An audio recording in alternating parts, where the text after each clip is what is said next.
Yeah, hello students and welcome back again. This video is the continuation of our previous video in which we have started to learn about virally infected disease. And in the previous video, we have discussed about common cold, influenza, both type of poxes, smallpox and chickenpox, measles, mumps, rabies, polio, chikungunya. Today in this video, I will be teaching you about dengue fever and hepatitis. So first let us start with dengue fever.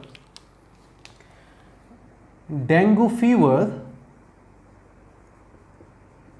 Dengue is a virally infected disease and the causative agent of dengue fever, the pathogen, it is abbreviated as DENV. So dengue virus is abbreviated as DNV. This virus, so simply if you have been asked dengue is caused by, answer would be a virus. The name, the most common term used for that is dengue virus or DENV, the abbreviation. This dengue virus, it belongs to a colorful family of virus. The member of this family, they are colorful and the name of family is Flaviviridae. So dengue virus is a virus which belongs to Flaviviridae family. Then it belongs to family Flaviviridae. Secondly, the genetic material of dengue virus, it is a single-stranded RNA virus. I will mention here, it is having a positive single-stranded RNA. See, those viruses whose RNA can act as mRNA and could be translated into protein, we call that single stranded, we call that positive stranded RNA. Those RNA which can be directly translated into proteins, we call that positive sense RNA. We call that positive sense RNA. And they are acting like mRNA to be exact. Another piece of RNA which is complementary to mRNA, and this piece of RNA first need to be converted into positive sense by the activity of RNA polymerase, and after its conversion it could be translated into protein. So such RNA are known as negative sense RNA. You will be learning detail in your molecular biology chapter. For the time being, just remember those RNA which could be directly translated into proteins are positive sense and those which cannot be directly translated are negative sense. So dengue virus is a positive sense RNA virus. It belongs to Flaviviridae family. This virus is transmitted to human by the bite of a mosquito. So it is a arthropod borne virus. It is arthropod borne virus. So other name or other term which we call for this virus is arbovirus. Why we call that arbovirus? The reason is it is transmitted by arthropod, by the bite of female mosquito. Which arthropod transmitted? Yes, please. Dengue virus is transmitted by the bite of female Aedes aegypti mosquito, और इसका common name होता है tiger mosquito. It is also known as tiger mosquito. मुझे क्यों ऐसा याद आ रहा है कि in the previous lecture we have also discussed that. I guess I told you in chikungunya that chikungunya is also transmitted, chikungunya virus is also transmitted by the bite of this mosquito. So it's a arthropod borne virus. It belongs to Flaviviridae, a very related virus, almost identical virus. We call that flaviribovirus. Flaviribovirus. It is almost identical to dengue virus. This flaviribovirus causes yellow fever and this virus is not reported in India. तो yellow fever जिसके symptom almost dengue के जैसे होंगे, there is little bit mutation in the protein structure of virus that is caused by flaviribovirus. So we don't have to discuss about flaviribovirus right now. Just remember that in dengue, the dengue is caused by a virus which we call dengue. There are different strain of virus, dengue type 1, dengue type 2, type 3 and type 4. 4 are the major one. The first one which we call type 1 or A type, that is the most commonly infective. It belongs to family Flaviviridae. It's a arthropod-borne virus, that's why we call that arbovirus as well, and it is transmitted by the bite of female Aedes aegypti mosquito, which we call tiger mosquito. Is that clear? Next, oh, where is my duster? So mode of transmission of this virus, mode of transmission is by the bite of a mosquito. Mode of transmission is by the bite of a mosquito, and that mosquito is, yes please, female Aedes aegypti. You better know male are not able to inject their gifted saliva in our body, reason being the different mouth part discussed in the class 11th animal kingdom part, not going in there. Alright, then come the incubation period. The incubation period of this virus is quite short. Incubation period of the dengue virus is not that much high, it is very short, and it is about a week. Generally we used to say that 3 to 7 days or 3 to 8 days is the exact amount of days it takes in order to show some sign and symptom. So incubation period of the virus, it would be about 3 to 8 days. So it's a positive sense single-stranded RNA virus transmitted by the bite of female Aedes aegypti, takes 3 to 8 days in sign and symptom. Now I will be telling you what are the sign and symptom of dengue fever. I will be telling you what are the sign and symptoms of dengue fever. See, dengue fever sign and symptom are classified, and there are two type of dengue fever. First the initial stage, and then अगर initial stage treat नहीं हो पाया तो later stage would be there. So जो initial stage वाला dengue होता है उसको बोलते हैं क्लासिकल डेंगू, और एक और नाम यूज करते हैं उसके लिए, that is break bone fever. You better know हड्डी तोड़ बुखार. I will be telling you why we call that. And other one, when it is not treated or the patient is not taking it seriously, or the whatever precautions you are taking, it is not working, and dengue convert into hemorrhagic form. So we call that hemorrhagic dengue fever or classical dengue fever. So in sign and symptom, in pathogenicity, how it causes disease in our body, there are two type of dengue which we are going to discuss. What would be? One would be classical dengue fever. Sometimes in your questions of books they also abbreviate it as CDF. Or second would be hemorrhagic dengue, hemorrhagic fever, and they abbreviate it as DHF. So first I will be telling you what are the symptoms of classical dengue, and then we will be discussing what are the symptoms of hemorrhagic dengue. Starting with the symptoms of classical dengue, सबसे पहले patient को abrupt onset of fever आना शुरू होता है along with coryza and conjunctivitis. So there is abrupt onset of fever. See, fever is the attempt of your body to fight against infections. You will remember that. So there are so many diseases. Whenever there is some malformation or any body system is adversely affected, your body would start having fever. और जब हम immunity पढ़ना शुरू करेंगे तो I will be telling you it's a kind of natural inborn innate immunity. तो आपके जितने भी इन्फेक्टेड सेल होते हैं वो कुछ पैरोजेंस रिलीज करना शुरू कर देते हैं. पैरोजेंस आपके हाइपोथैलेमस को जाके थोड़ा हाई थर्मोस्टेट पर सेट कर देते हैं ताकि जो भी पैथोजन आया वो ख़त्म हो जाए.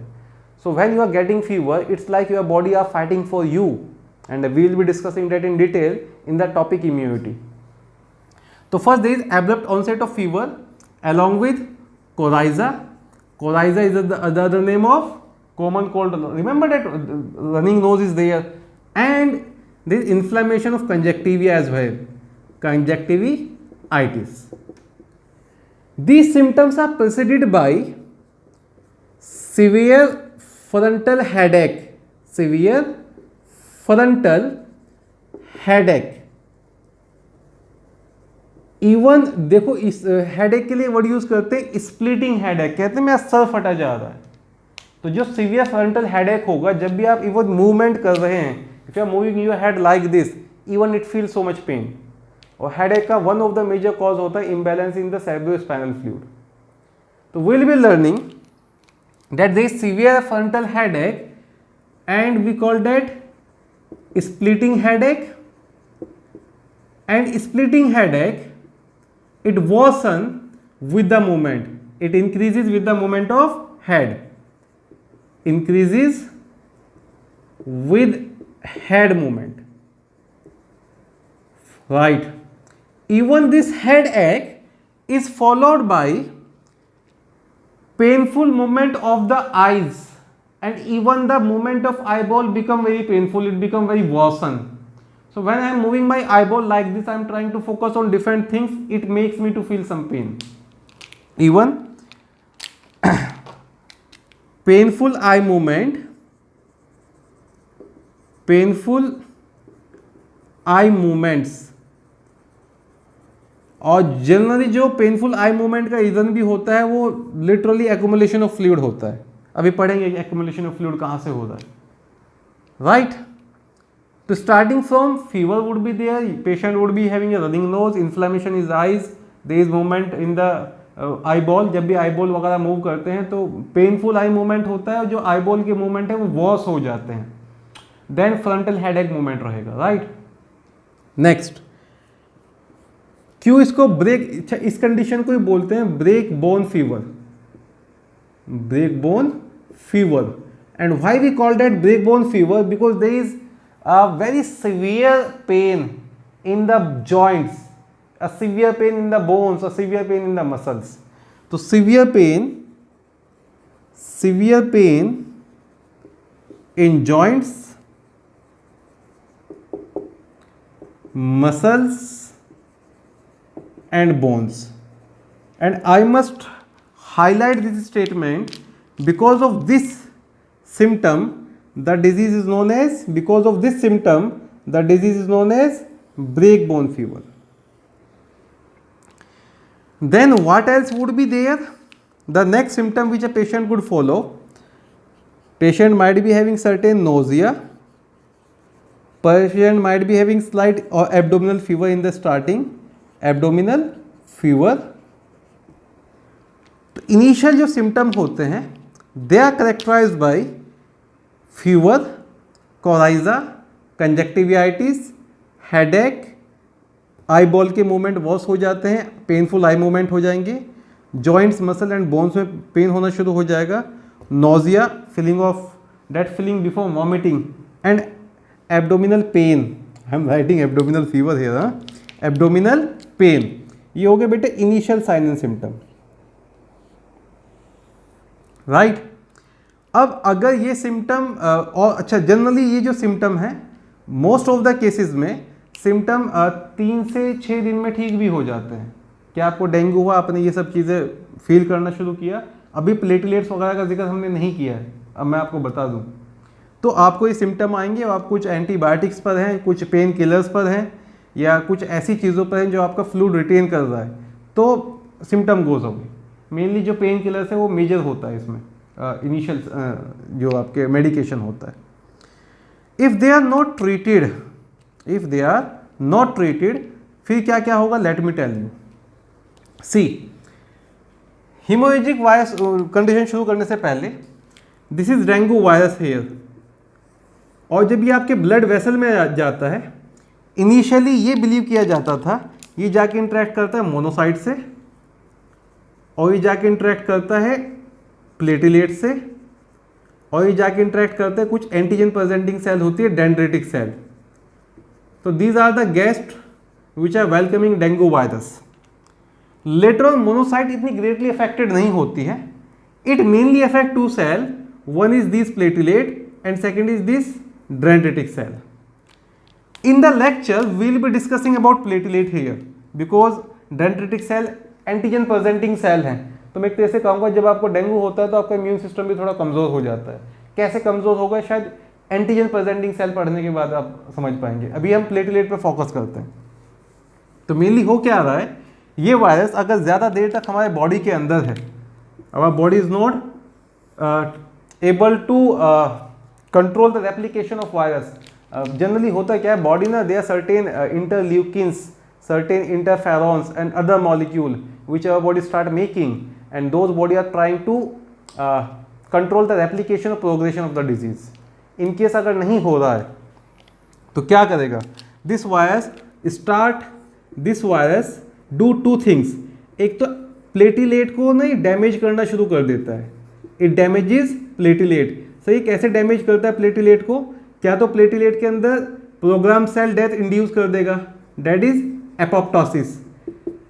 सेकंड, प्लेटलेट का जो प्रोलिफरेशन था फ्रॉम द बोन मैरो, जो भी मेगा कैरियोसाइट थी जो प्लेटलेट को बना रही थी, it also block that proliferation. तो नए प्लेटलेट नहीं बन रहे हैं, जो एग्जिस्टिंग प्लेटलेट है वो प्रोग्राम सेल डेथ से खत्म होने शुरू हो जाते हैं। तो जनरली क्या होगा, प्लेटलेट काउंट कम होना शुरू हो जाएगा। अब प्लेटलेट का एक बहुत इंपॉर्टेंट काम होता है, it control the leakage of your blood vessels.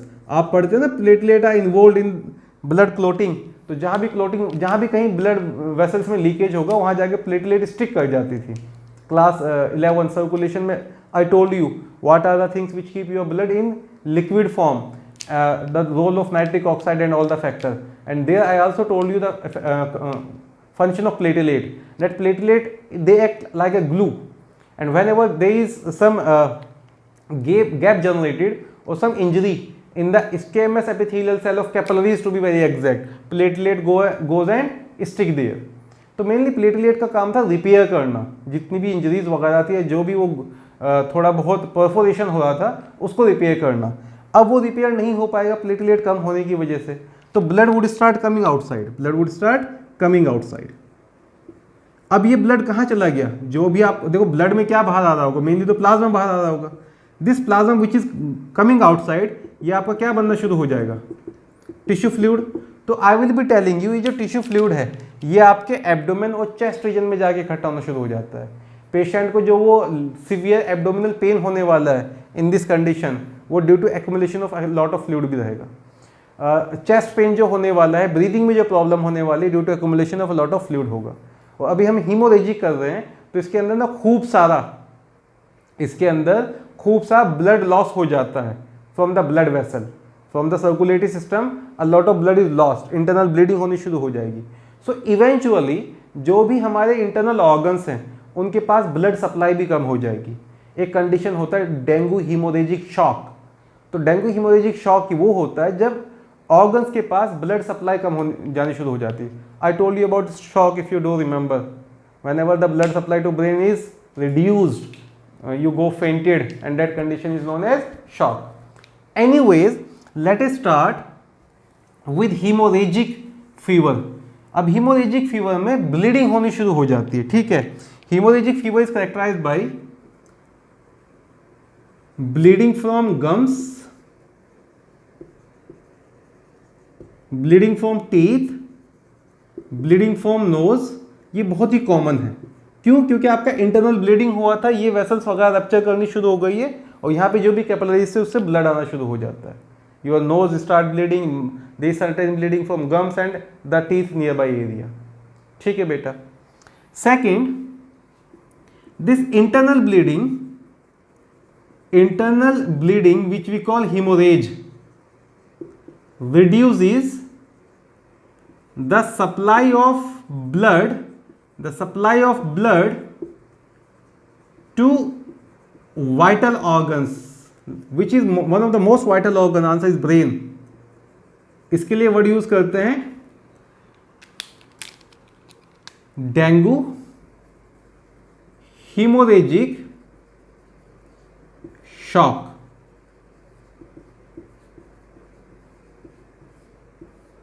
Is that clear beta? Next, patient might be feeling frequent vomiting. Okay, I told you one more thing. जो भी इंटरनल ब्लीडिंग के बाद जो प्लाज्मा वगैरह स्क्वीज हुआ है, leaked plasma,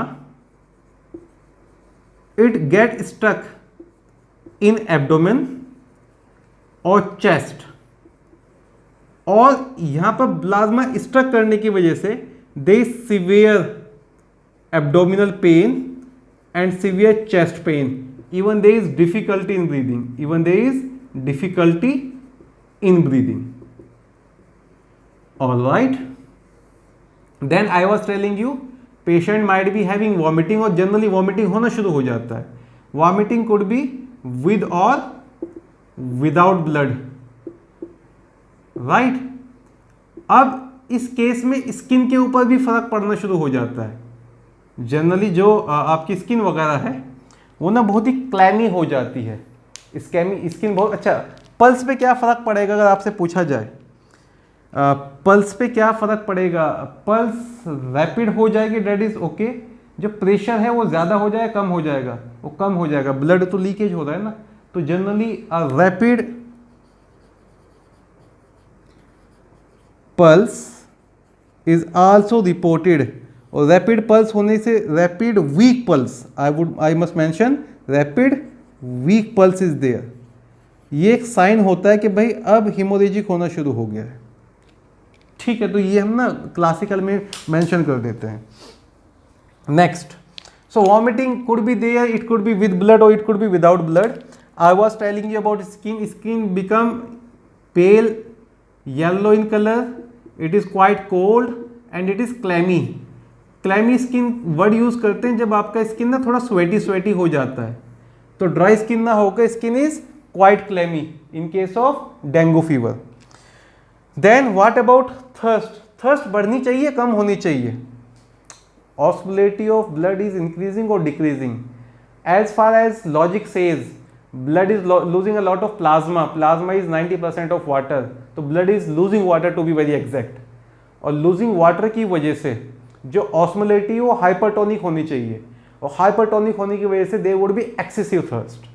So this disease is also characterized by, this condition is also characterized by excessive thirst. What about appetite?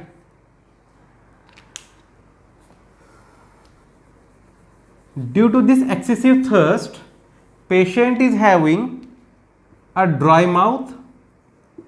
इस condition में क्लासिकल कंडीशन से ही लॉस ऑफ एपेटाइट होना शुरू हो जाता है. लॉस ऑफ एपेटाइट या फॉल्स एपेटाइट जिसको कहते हैं, वो क्लासिकल कंडीशन से ही आना शुरू हो जाता है. तो जो हिमोरेजिक कंडीशन है, that is characterized by bleeding from the gums, nose and teeth. Internal haemorrhage और internal bleeding occur. It reduces the supply of blood to the vital organ. We call that dengue hemorrhagic shock. Vomiting with or without blood. Skin become pale and clammy. There is pain in the chest. There is severe abdominal pain. There is difficulty in breathing. Excessive thirst is there. Dry mouth is there.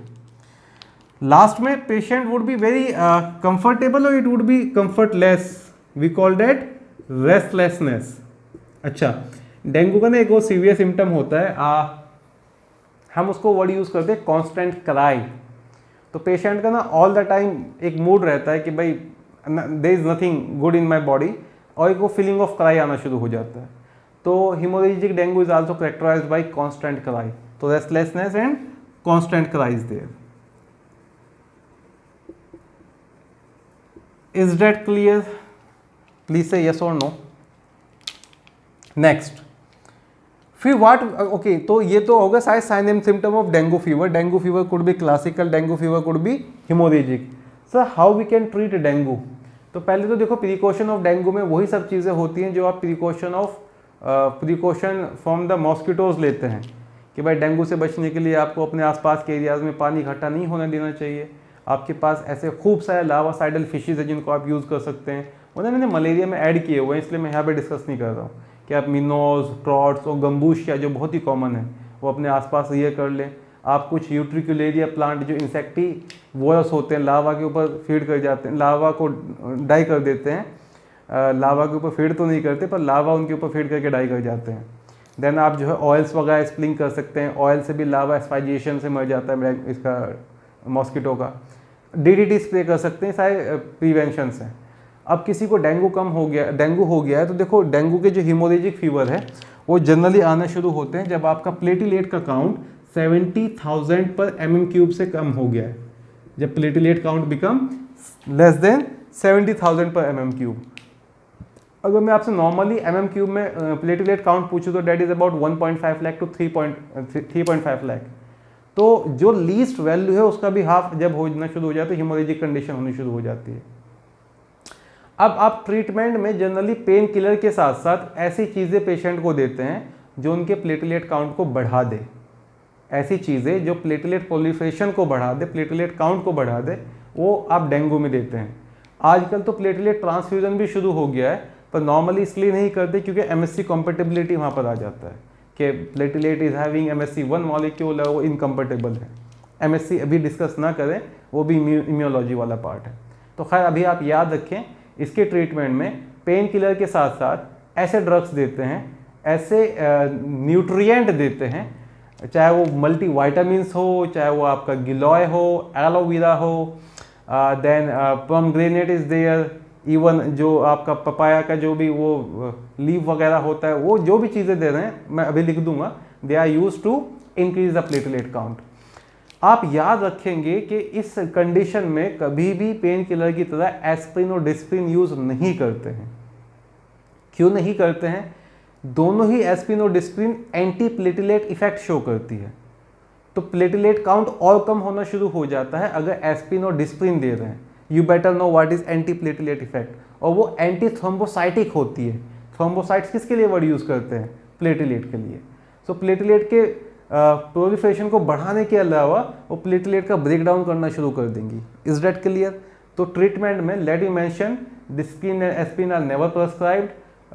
yes, paracetamol is the drug of choice for pain relief. ibuprofen भी दे देते हैं, but pain killer में paracetamol is the perfect one. उसके बाद खूब सारा ना body के अंदर फ्लूइड दिया जाता है। आपका मैं वर्ड यूज़ करूँ, अगर और रिहाइड्रेशन थेरेपी करते हैं, और अगर डिपेंडिंग अपॉन आपको प्लेटलेट काउंट कितना है, आपका जितना भी वो इंट्रावीनस फ्लूइड थेरेपी कर सकता है या ओरल रिहाइड्रेशन कर सकता है। So let us go on treatment, right? Let us go on the treatment of dengue. For treatment, first what is not given? Disprin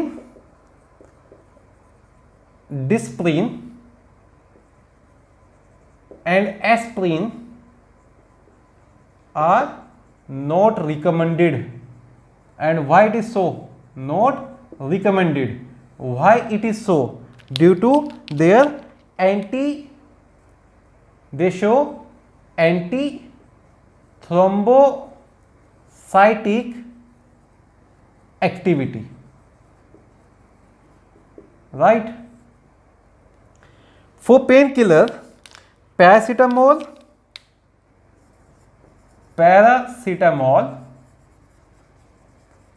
and ibuprofen, they are the one, देखो pain killer drug के लिए दूसरा नाम use करते हैं analgesic, they are the one which are drug of choice. For retainment of fluid, intravenous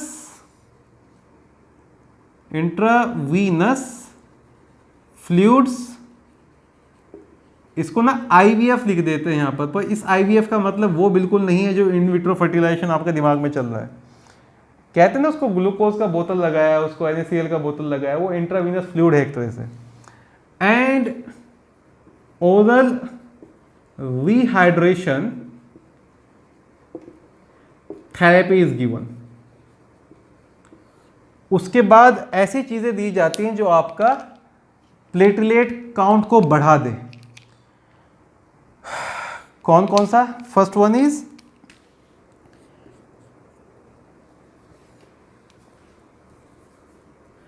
टाइनोस्पोरा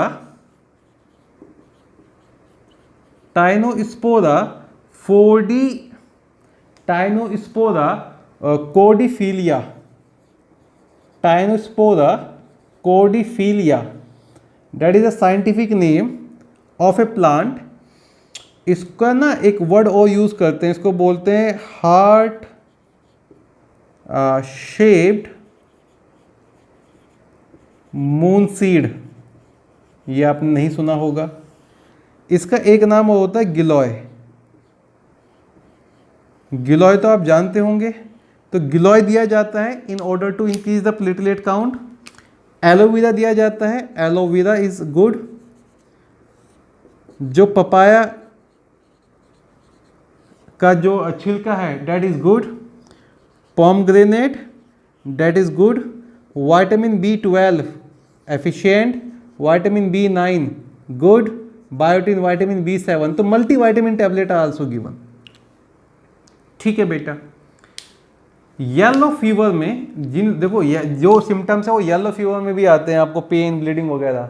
yellow fever में जो patient है उसका जो स्किन है बहुत येलोइश हो जाता है। अभी तो हम तो क्लेमी ही पढ़ रहे हैं यहाँ पर, वहाँ पर बहुत ही येलोइश स्किन हो जाता है, इसलिए वर्ड यूज़ किया था येलो फीवर। और येलोइश क्यों होगा, you better know about the jaundice thing. ठीक है, तो बाइल पिगमेंट्स वगैरह बहुत ज़्यादा बढ़ जाता है, लीवर भी अफेक्ट होता है। Is that clear? नेक्स्ट जो वायरल डिजीज पढ़ने वाले हैं that is your hepatitis. So let us start about hepatitis here. Hepatitis का जो फर्स्ट इंट्रोडक्शन हमने पढ़ा था वो सेक्सुअली ट्रांसमिटेड डिजीज में पढ़ा था। अच्छा, वायरल इन्फेक्टेड डिजीज की अगर बात करें, अटेंशन प्लीज, जब आप बैक्टीरियल या वायरली इन्फेक्टेड डिजीज पढ़ेंगे तो आप जो एसटीडी पढ़ाए हैं वो भी पढ़ेंगे, वहां से भी क्वेश्चन पूछा जाएगा। आई रिपीट, इस चैप्टर में question would be asked from virally infected STD and bacterial infected STD as well as protozoal STD. तो वो दो चार ना ऐड करते जाना। तो वायरल इन्फेक्टेड में मैंने पढ़ाया था, वहाँ पर आपको जाइंटल हर्पीस और जाइंटल वार्ड्स के बारे में। आज हम पढ़ लेते हैं हेपेटाइटिस बी के बारे में, और कुछ दिनों के बाद हम पढ़ेंगे एड्स के बारे में in details. Coming on hepatitis, hepatitis में ज़्यादा कुछ याद नहीं रखना है आपको। हेपेटाइटिस का मतलब होता है, आइटिस का मतलब इन्फ्लेमेशन, और हेपर जो वर्ड है वो आया लीवर से। So it simply means inflammation of liver, एक ऐसा डिजीज जो आपके लीवर को मेनली इफेक्ट करता है। Inflammation of liver is here. अब जो हेपेटाइटिस होता है इसके बारे में आपने पढ़ा था कि दिस इज नॉट ट्रीटेबल। तो कुछ फॉर्म है जो ना सिम्टम्स वगैरह खत्म हो जाते हैं, और कुछ फॉर्म है जिसमें फैटल रेट ज़्यादा होता है। तो कौन सी फॉर्म में ज़्यादा सिम्टम आने के बाद ठीक हो जाते हैं वो भी पढ़ते हैं, और कौन सी फॉर्म फैटल होती है वो भी पढ़ते हैं। ठीक है, तो hepatitis, inflammation of liver, cause इसका जो होगा, देखो 5 अलग अलग तरह के वायरस आपको पढ़ाऊंगा मैं। Hepatitis A virus, B virus, C, D and E. उस सबका जो मोड ऑफ ट्रांसमिशन है वो भी अलग होगा, वायरस अलग होगा, स्ट्रक्चर अलग होगा। तो हम सीधा ना 5 अलग अलग हेपेटाइटिस बना के पढ़ लेते हैं। Let me make some tables. यहाँ पर I will be telling you about hepatitis A virus, hepatitis B virus, hepatitis C, hepatitis D, and the last would be hepatitis E. So let me get some space from here as well. This is hepatitis C, hepatitis D, and last but not the least, hepatitis E. Starting with hepatitis A, other name of hepatitis A is infectious hepatitis. It is not, पहले common name बता दो सबके। It is known as, जो hepatitis B होता है उसका common name होता है सीरम हेपेटाइटिस। हेपेटाइटिस सी का कॉमन नेम होता है non A non B hepatitis. तो इसको बोलते हैं non A non B hepatitis, NaNB। Hepatitis D जो होता है उसको बोलते हैं बेटा डेल्टा हेपेटाइटिस। और last but not the least hepatitis E का जो नाम होता है वो होता है infectious non A non B hepatitis. My code is not that much long. I'm not able to go up to there. Okay, now it would work, right? All right. So let us start with the hepatitis A.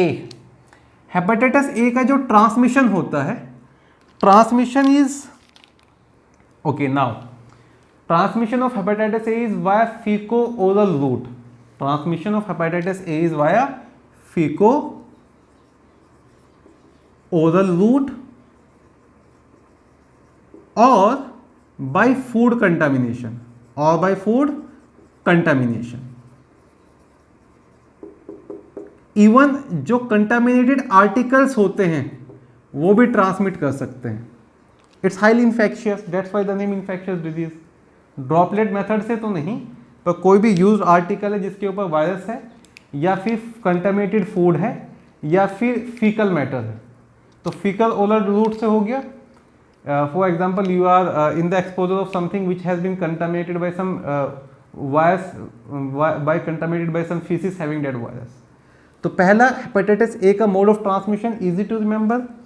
Hepatitis B का जो mode of transmission होता है, आप याद रखेंगे, अभी तक क्या पढ़ के आए हैं? It is transmitted by sexual intercourse, फिर आपने पढ़ा it is transmitted by blood, और याद रखेंगे it could be also transmitted by saliva, और it could be also transmitted by tears.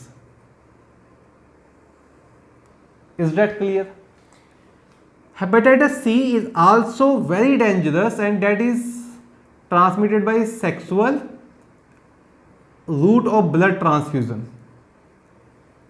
Hepatitis D is also transmitted similar. See, D and B is having very good friendship. I will be telling what that is. It is also transmitted by sexual blood transfusion, sexual intercourse or blood transfusion. So how many sexually transmitted hepatitis we learn? B, C and D. When we talk about hepatitis E, like hepatitis A, it is also transmitted by fecal-oral route, right? Fecal-oral route, fomite method, or contaminated food and water. So A and E are infectious. B, C and D need blood and sexual transfusion. B is transfused by saliva and tears as well. C and D are not transfused like this. तो ये हो गया बच्चे इनके mode of transmission के बारे में. अब इनके वायरसेस के बारे में, वायरस के स्ट्रक्चर के बारे में बता दूं कैसे कैसे वेरी करते हैं. इनके वायरस के स्ट्रक्चर कैसे कैसे वेरी करते हैं. Okay, let us start. Green here. जो हेपेटाइटिस ए का वायरस होता है बेटा, उसके ऊपर इन्वेलप नहीं होता, नॉन इन्वेलप. देखो, कैप्सिड अलग चीज होती है, इन्वेलप अलग चीज होती है.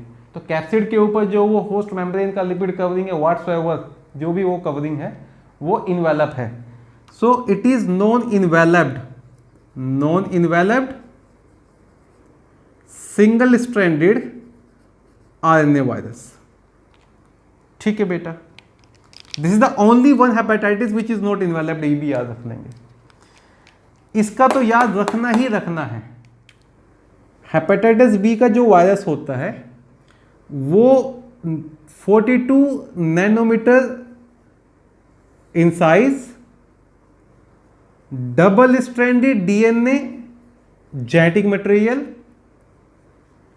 पार्शियली डबल स्ट्रैंडेड होता है, कंप्लीट डबल स्ट्रैंड ना होकर it is circular and partially double stranded DNA. Sir, partially double stranded का मतलब क्या हुआ? सर्कुलर बना रहे हैं, ये लो circular, this is double stranded circular DNA. If I am making it like this, क्या ये कंप्लीट डबल स्ट्रैंडेड है? Answer is no, it is partially double stranded circular DNA.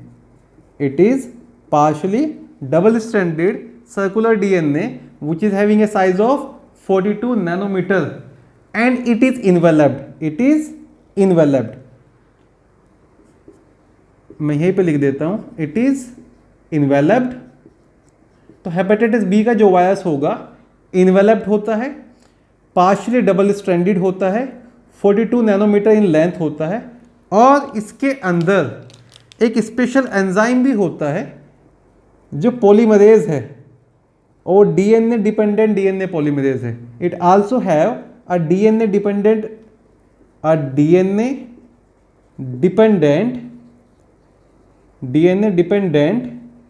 DNA polymerase जो डीएनए से डीएनए को बना है, right. अगर RNA से डीएनए को बना रहा होता तो उसको बोलते आरएनए डिपेंडेंट डीएनए पॉलीमरेज. तो जब हेपेटाइटिस बी के वायरस के बारे में याद रखेंगे, ये एक 42 nanometre in length enveloped virus होता है, जो पार्शियली डबल स्ट्रैंडेड डीएनए वाला है, और उसके अंदर एक एंजाइम भी है जो डीएनए डिपेंडेंट डीएनए पॉलीमरेज है। ठीक है बेटा। नेक्स्ट थर्ड अगर हम आए, let us go on hepatitis C virus. Hepatitis C virus genetic material की बात करें, इन्वेलप्ड होगा, सिंगल स्ट्रैंडेड आरएनए होगा। It is enveloped with single stranded RNA, no fun in telling. It is also enveloped with single stranded RNA. और जो hepatitis E होता है that is also enveloped with single stranded RNA. This is non enveloped, so please pardon me here, hepatitis A and hepatitis E, these are two hepatitis virus which are non-enveloped. This is also non-enveloped, that's why it is infectious. Non-enveloped, enveloped single stranded RNA virus. तो दो virus का genetic material non enveloped होता है, 3 का enveloped होता है। जो double stranded DNA उसके बारे में याद रख लेना, उसके पास एंजाइम होता है फॉर द मीन टाइम। तो आपने पढ़ लिया types, names, mode of transmission and their pathogens. अब पढ़ने sign and symptom. Let us discuss about sign and symptom as well. It's a very mild form of hepatitis. It's a very mild form of hepatitis. क्या क्या sign and symptom आएंगे इसमें वो बता देता हूं मैं। It would be characterized by fever and chills. Sir ये कौन से बड़े साइन एंड सिम्टम है। ओके, लॉस ऑफ एपेटाइट हो जाता है जिसको बोलते हैं anorexia. It is loss of appetite. Alright, discomfort हो जाता है बॉडी में, दैट इज मेलाइज। तो a state of discomfortness, loss of appetite, fever, chills, blood cells भी कम हो जाते हैं तो anaemia, and eventually jaundice develop, eventually jaundice develop। जो सिम्टम है वो ठीक हो जाते हैं within a week up to 10 days. तो एक माइल्ड फॉर्म ऑफ हेपेटाइटिस है, इससे बिल्कुल भी डरने की जरूरत नहीं है। जो सबसे खतरनाक हम पढ़ेंगे वो बी एंड सी पढ़ेंगे, और अगर हम मोर्टेलिटी रेट और डेथ रेट की बात करेंगे तो डी पढ़ेंगे, और अगर मदर्स की बात करेंगे प्रेगनेंसी तो हम ई पढ़ेंगे। Give me a second, let me explain. Hepatitis B result in liver damage, और लीवर डैमेज के लिए वर्ड यूज करते हैं cirrhosis. A faulty liver is known as cirrhosis. The hepatocytes are infected. अच्छा, should I tell you this thing, hepatitis सिर्फ virus से ही नहीं होता है। हेपेटाइटिस सर्टेन केमिकल से भी हो जाता है, सर्टेन ड्रग से भी, drugs means medicine, certain drug से भी हो जाता है, और इवन अल्कोहल से भी हो जाता है। हेपेटाइटिस जो है वो अलग अलग फैक्टर से भी हो जाता है, और there is no treatment for it. तो faulty liver cirrhosis is followed by cancer of liver and eventually it result in death. हमने पढ़ा है कि देयर इज नो ट्रीटमेंट। तो cirrhosis and cancer of liver is characterized in hepatitis B, ये याद रखेंगे। ठीक है बेटा। इसको ट्रीट करने के लिए हमारे पास एक वैक्सीन बना दिया है यूजिंग रिकॉम्बिनेंट डीएनए टेक्नोलॉजी। एक सेकेंड जनरेशन वैक्सीन बनाया है जिसका नाम है रिकॉम्बीवैक्स, रिकॉम्बीवैक्स बी। तो एक सेकेंड जनरेशन वैक्सीन जो रिकॉम्बिनेंट डीएनए टेक्नोलॉजी से बना है उसको बोलते हैं रिकॉम्बीवैक्स B.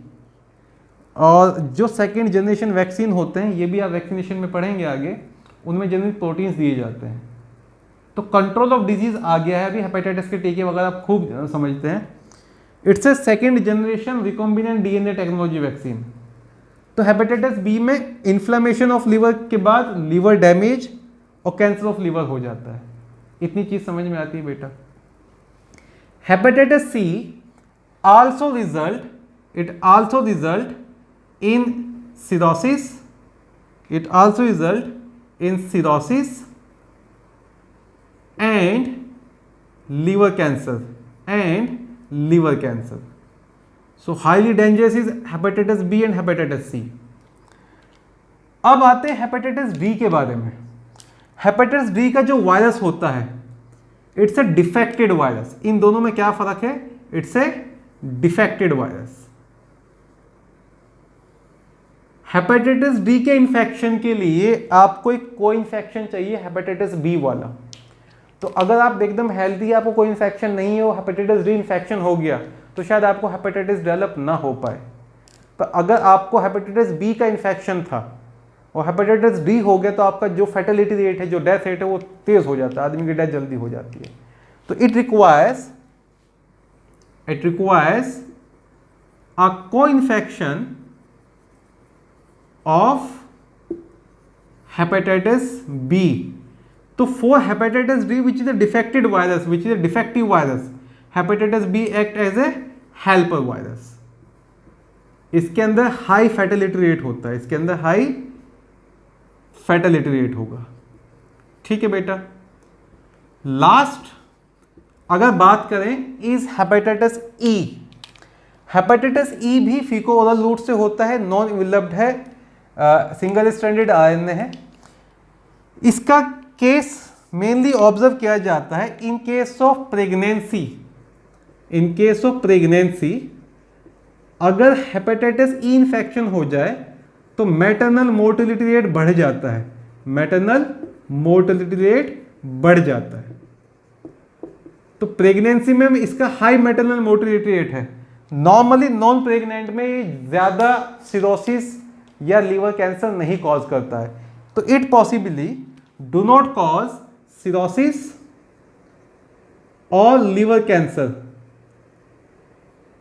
But in pregnancy, it has been reported that females which are having a hepatitis A infection, they generally either their babies they get aborted or they generally dies. तो अगर सवाल पूछा जाए which of the hepatitis virus is having highest maternal mortality rate, answer would be hepatitis E. तो hepatitis inflammation of liver होता है जो virus के अलावा एल्कोहल, ड्रग और केमिकल से हो जाता है। जो सबसे माइल्ड फॉर्म ऑफ हेपेटाइटिस है वो हेपेटाइटिस ए है। आपको याद रखना है कि hepatitis B 42 nanometre long virus होगा जिसके अंदर पार्शियल डबल स्ट्रैंडेड डीएनए होता है और एक डीएनए डिपेंडेंट डीएनए पॉलीमरेज होगा और वो सिरोसिस एंड लीवर कैंसर करता है। उसके लिए सेकेंड जनरेशन वैक्सीन आ गया जो रिकॉम्बिवैक्स बी है आपके पास। Then D is the defective, B is the helper, C is also very infectious. तो एक single stranded RNA, C is also very dangerous. एक सिंगल स्ट्रैंडेड आरएनए बहुत डेंजरस होता है, एक डबल स्ट्रैंडेड डीएनए बहुत डेंजरस होता है। ये हो गया बेटा आपका हेपेटाइटिस के बारे में। ठीक है। नाउ कोविड को मैं डिस्कस इसलिए नहीं कर रहा हूँ, कोविड का एक वीडियो अपलोड किया था और उसमें काफ़ी इन्फॉर्मेशन है और ज़्यादा ऑथेंटिक इन्फॉर्मेशन वगैरह अभी हमें मिल ही नहीं पाया स्टडी से। तो this is all for your viral infected disease. Now listen me carefully. हमने पढ़ लिया बैक्टीरियल और वायरल। इसके बाद जो नेक्स्ट टॉपिक आएगा वो होगा प्रोटोजोवल। और प्रोटोजोवल के लेक्चर्स मैंने क्लास 11th के लिए अपलोड किया था। I am talking about plasmodium. Protozoal में आपको भी दो डिजीज़ याद रखनी है, एक प्लाज्मोडियम वाली याद रखनी है और दूसरा आपको याद रखना है एंटा अमीबा हिस्टोलाइटिका। प्रोटोजोवल में अगर आपने पढ़ा हो वो अगर लेशमीनिया के बारे में, ट्रिप्नोसोमा के बारे में, तो वो भी रिवाइज कर लेना प्लीज़ आप। या फिर चलो वो जो वाला पार्ट है ना वो लेशमीनिया ट्रिप्नोसोमा वाला वो मैं ऐड कर दूंगा विद विंग वॉर्म वाला infection. Now I will be uploading certain more lecture after this of plasmodium life cycle. There would be 2 lecture of plasmodium life cycle. फिर आपका एक आएगा प्रोटोजोआ में एंटा अमीबा हिस्टोलाइटिका का, उसका भी एक लेक्चर अपलोडेड है, तो I will be uploading that as well. उसके बाद हम शुरू करेंगे हेलमेंथिक। अब हेलमेंथिक में आपको एस्केरियासिस पढ़ाना है, टीनियासिस पढ़ाना है। दोनों ही डिजीज क्लास 11th में कवर कर चुके हैं अगर मैं लॉजिकल बात करूं तो, पर जैसे सब बच्चों ने नहीं किया अगर, तो टीनिया सोलियम और टीनियासिस का वीडियो भी मैंने अभी अपलोड किया है, तो उसका भी लिंक मैं भेज दूंगा आपको। एस्केरियासिस का जब वीडियो अपलोड होगा तो उसका भी लिंक शेयर कर दूंगा। फिर उसमें हमारा जो बचेगा, अब अगले वीडियो में जो भी मैं आपके लिए रिकॉर्ड करूंगा उसमें मैं I will be telling you about filarial worm infection which is cause by wuchereria, right. Filariasis पढ़ा देंगे आपको थोड़ा सा, बाकी का थोड़ा सा इंट्रोडक्शन, और रिंग वॉर्म इन्फेक्शन जो डर्मेटोफाइट्स पढ़ेंगे आप। ठीक है। देन और देखते हैं कितनी डिजीज बची है। आई गेस फिर जितना भी हमारा ये first part of the chapter human health and disease का जो डिजीज़ वाला पार्ट है वो कवर हो जाएगा। तो this is all for today. I request you please go through all the 4-5 lecture जो भी अभी तक अपलोड हुए हैं, और डिजीज़ कंप्लीट होने के बाद I will be trying to arrange assignment for you before starting immunology. अभी एक लेक्चर और बचा है हमारा स्किन डिसऑर्डर का, जो कुछ दिनों के बाद मैं अपलोड करूँगा। अभी तो मैं लिंक्स आपको भेज दे रहूँगा of the rest of lecture. So take care of yourself, please work hard, manage your timetable, your upcoming test which is for revision test, you also need to prepare for that. So please manage your time accordingly, be honest with your studies, take care, God bless you. Thank you.